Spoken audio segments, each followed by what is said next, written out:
నమస్తే అన్న అందరికీ నమస్కారం. ట్రాఫిక్ రద్దీ గురించి తాజా నివేదిక విడుదలయ్యింది.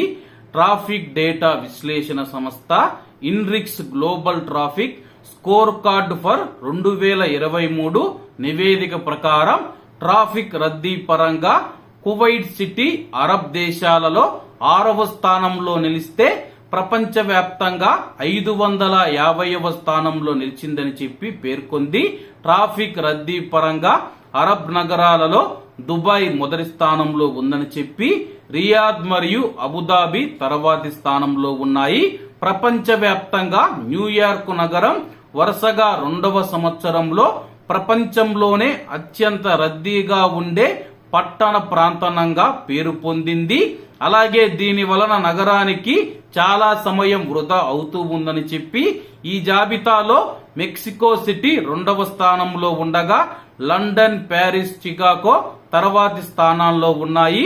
ప్రపంచవ్యాప్తంగా అత్యంత రద్దీగా ఉండే నగరాల జాబితాలో లాస్ ఏంజిల్స్ మరియు బోస్టన్ వంటి ఇతర అమెరికన్ నగరాలు ఉన్నాయని చెప్పి తాజా నివేదిక తెలిపింది.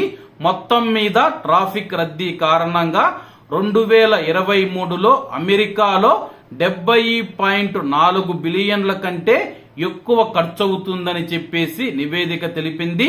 ఇది సంవత్సరానికి 15% పెరుగుదల ఉందని చెప్పి ట్రాఫిక్ రద్దీ కారణంగా ప్రతి వాహన డ్రైవరు సగటున 42 గంటల సమయాన్ని సంవత్సరానికి కోల్పోతూ ఉన్నాడని చెప్పి ఈ యొక్క నివేదిక వెల్లడించింది.